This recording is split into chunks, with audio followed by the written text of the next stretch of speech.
Congratulations! You just made one of the best choices of your life. You are on the right path now. Welcome to the future.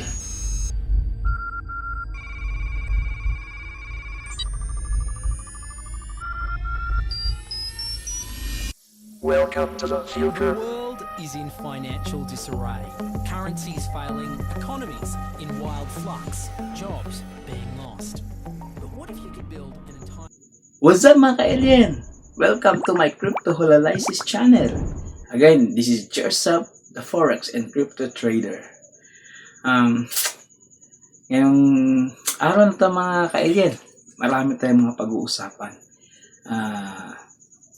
Update na rin ito sa yung hinihintay ng lahat, di ba? Hinihintay natin mga trader itong Clarity Act bill na sana ma-approve na, mapirmahan na ni Trump kasi itong Clarity Act bill talagang ito nakikita ko, hindi lang ako kundi yung ibang mga influencers, mga ibang mga traders, ito talagang hinihintay, no? Na magpapabago ng takbo ng market. Kasi nga hindi na natin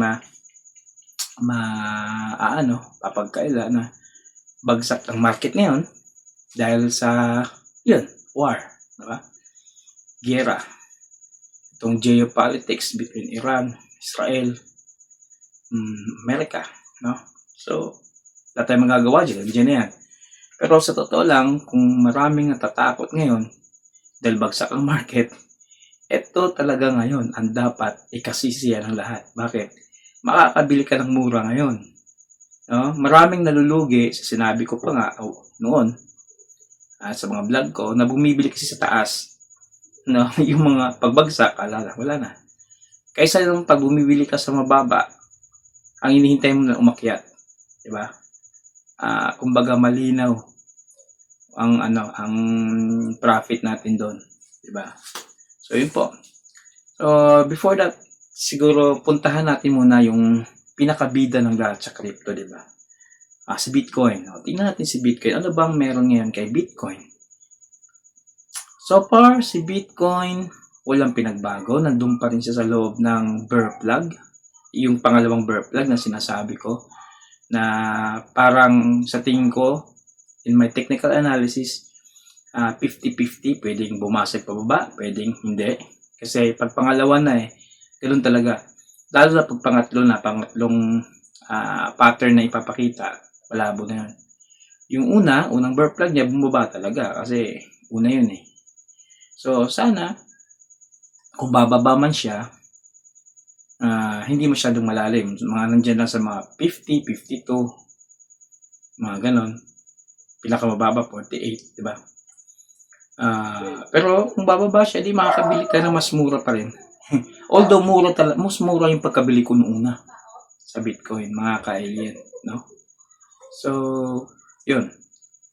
Next is titingnan natin kung tapos kay Bitcoin kasi wala namang pinagbago. Kay Ethereum, talagang si Ethereum, mga ka-alien, para na siyang stable coin, no? Stable coin na si Ethereum, halos hindi gumagalaw, nagko-console lang. Another is XRP. Marami rin ng XRP kasi nasa top na siya, top 5, di ba? Una top 3, top 2, top 3, ganun na yun, top 5. Naangasan siya na ulit ngayon ng BNB. Ang BNB nakaangas sa kay XRP. Pero si XRP, pag yan na po yung Clarity Act bill, sasabihin ko sa inyo, sasabog yan. Aangat yan. Baka nga sa tingin ko, baka magta-times. Pero iba, over na yung iba. Sabi na times 100, pero para hindi. Kasi bago makuha yung times 100, siguro, kinuha na niya yung mga nag-i-invest doon sa Bitcoin, sa Ethereum, sa Solana, di ba pa? Lilipat sa kanya, di ba? Pero sa tingin ko, hindi. Siguro ang XRP, nandiyan yan sa times 10, pinakamataas ng times 20. This coming bull run. Yun ang nakikita ko XRP. Pero syempre, XRP RB din tayo. Hindi lang tayo Bitcoin Maxi. Ito nga si BT, mascot ni Bitcoin. Huwag niyo itong kalimutan si BT, ha. Grabe to. Magbibigay ito ng wealth sa inyo.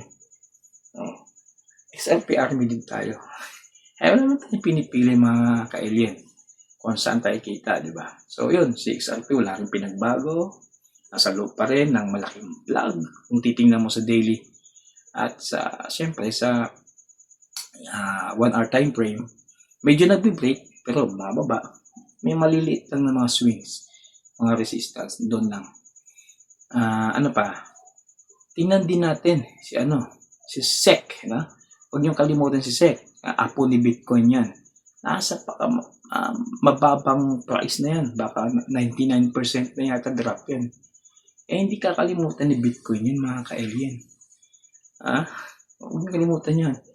Baka magsisi kayo. Tulad ng dati, hindi ko pinansin si Bitcoin ng $1 pa lang. Hindi, pagdating ng 2018, naging siya, 100, $200, $300, hindi ko pinansin. Pinansin ko na siya kung hindi nagmi-million-million na yung presyo niya, di ba? Kaya nakakaano no? Kakapaginayang. Ngayon, meron ng apo ni Bitcoin, si SEC. Apo niya yan. Bitcoin ABC. Meron pa isa yung BCH, pero medyo mahal man na si BCH, yung Bitcoin Hash. Medyo mahal na yun. SEC lang. Sa mga walang halos kapital, yung maliit yung kapital. Pag nalagay nyo kay SEC at umangat yan, bumalik sa kanyang all-time high, nako. Tiba-tiba kayo kay SEC. So, yun lang mga kailan, no? So, puntahan naman natin si gold. Update tayo sa gold. Medyo gumagaya lang si gold kay Bitcoin ngayon, napapansin ko. Kung aangat si Bitcoin ng konti, aangat din si gold. Kung bababa si Bitcoin, bababa din si gold. Kaya gumagaya-gaya lang. Wala masyadong ganap kay gold. Kay silver, kay silver. Naging stable coin na rin, no? Si Gaggle. Bagsakan sila ngayon, si Gaggle. Diba? Si Meta. Yun na yung magagandang pag-imbisan eh. Bagsakan sila ngayon, si Meta, Facebook, si Gaggle, si Microsoft. Wala. Even Tesla. Si Tesla. Bagsakan sila ngayon, sila ilong. So, magandang invest ngayon kasi pag-angat yan, siguradong profit yan. Sabi nga maraming nalulugi, nag-invest sa mataas na presyo. Yun yan. Dami hindi nakakaintindi niyan, lalo na sa Pilipino na mahilig ng easy money, gusto mabilis na kita, gusto pampagad. Hindi naman tayo may-ari ng mga ka-alien, ng company, di ba? Susunod lang tayo kung anong binibigay ng ng kita nila, di ba? Kung lilipad sila, wala tayong magagawa doon kung anong resulta ng nila pinaggagawa-gawa sa company nila.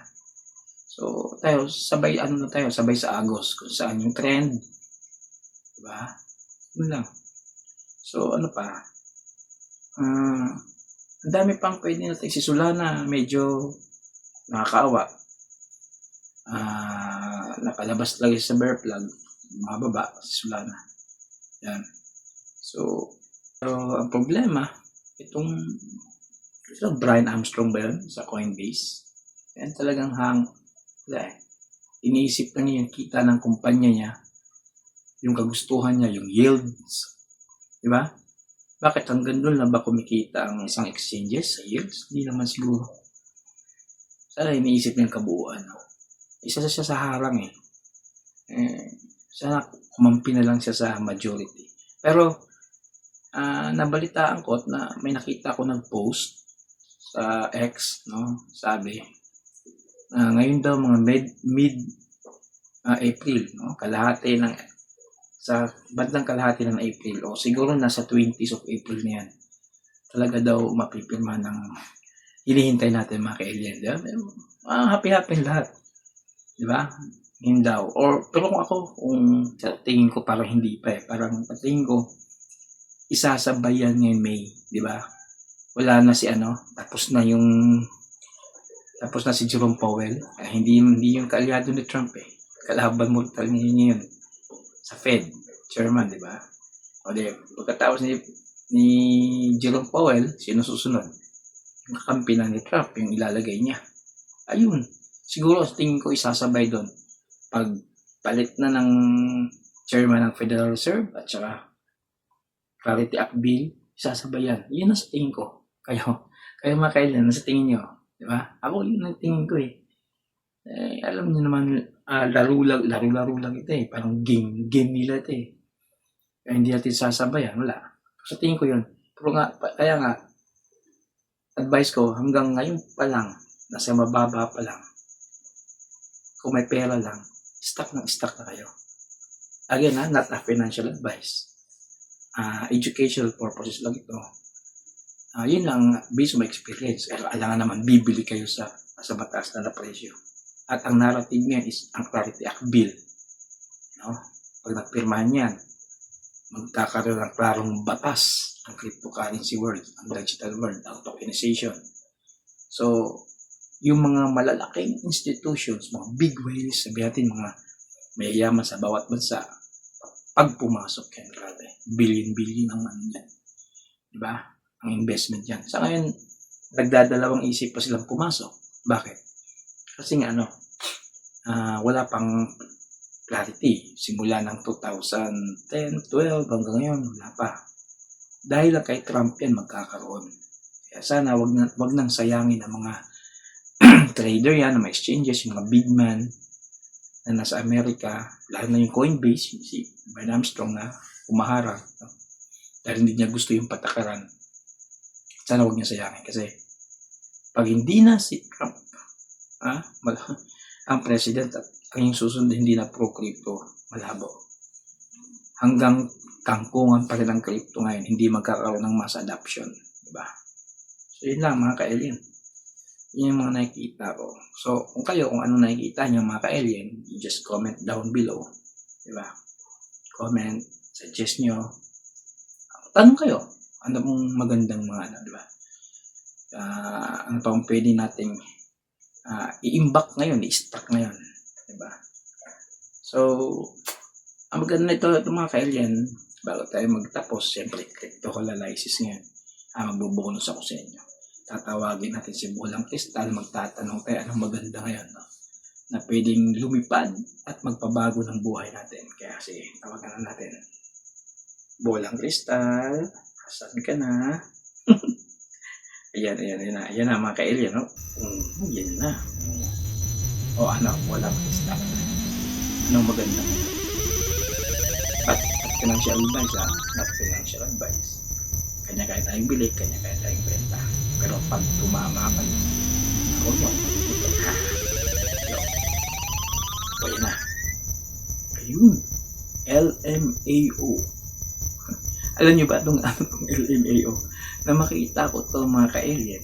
Itong LMAO, parang yung sa TikTok. Yung mga emoji. Parang emoji. Yan Ngayon pala ko nakita na si emoji naging tokenize. Ginawa ng crypto. Nasa mababang market cap yan, market cap. Nang record ko to ngayon, nasa nakita ko yun, 173,000 market cap. So, pag yan nagkaroon, kahit umabot ng 1 million market cap, ang laking pera na kung pumasok ka ngayon. Pero not a financial advice. Kung inabot niya yung inabot na iba, tulad ni Dogecoin na maabot ng 4 billion, 5 billion, nila Pepe, nila Shiba, 2 million, 1 billion, diba? Kung kaabot dun si LMAO, TikTok yun eh. Isipin niya, kilala yan. Emoji yan. Kung umabot, sabihin natin kahit 10 million market cap lang at nakabili ka sa 173 ngayon. Market cap. 10, 20 beses, dinoble pera mo. Diba? But, kanya tayo bili, not a financial advice, I'm not your financial advisor. Advice lang. Baka sakali, di ba? Ganun lang naman. Saan ba nagsimula ang lahat? Saan ba nagsimula si Bitcoin? So, wala namang value. Di ba? Kung ngayon, nasa mababa pa lang, umangat yung LMAO na yan. Yung TikTok emoji na yan. Di masaya. Happy. Pwede magpabago ng buhay nyo. Ganun ho ang pero hindi ganun kadali. Hindi ganun kadali. Siyempre, kung naghahanap tayo ng malakihan, bila, ay doon tayo, siyempre. Di ba? Ganun naman. So, yun mga kaibigan. Clarity Act B lang hinihintay natin para magpabago ng takbo. Pabayaan natin yung mga girang-girang yan. Kasi wala tayong magagawa dyan. Tumaas na tumaas man ang gasolina, crudo, wala na tayong magagawa. Ang gagawin lang natin, dagdagan na lang natin makailyan ang kita natin. At sa mga hindi pa marunong mag-trade dyan, mag-aral ho kayo ng mga, kailangan ho talaga kayo mag-aral, matuto ng mga, yung trabaho sa bahay lang, di ba? Yung mga, sabi nga ng gobyerno, ano lang daw, work for home na lang daw, magbabawas, di ba? Kasi mahal ng ano ngayon, mamahal ang pamasahe, di ba? Tataas at tataas, pilihin, pagkain, crudo, gasolina, wala, mahirapan tayo mag-survive. Para mag-survive, magdagdag ho tayo ng pagkakitaan. Tulad nito, ginagawa namin, trading. Diba? Nasa bahay lang. So, tipid tayo sa paglalabas-labas. Mga gasolina, magagastos pa ng gasolina, crudo, pamasahe, etc. Yun po, ma-advise ko. So, ano ba? So, mga kailan, kita-kits tayo ulit. Hanggang sa muli, paalam, pansamantala.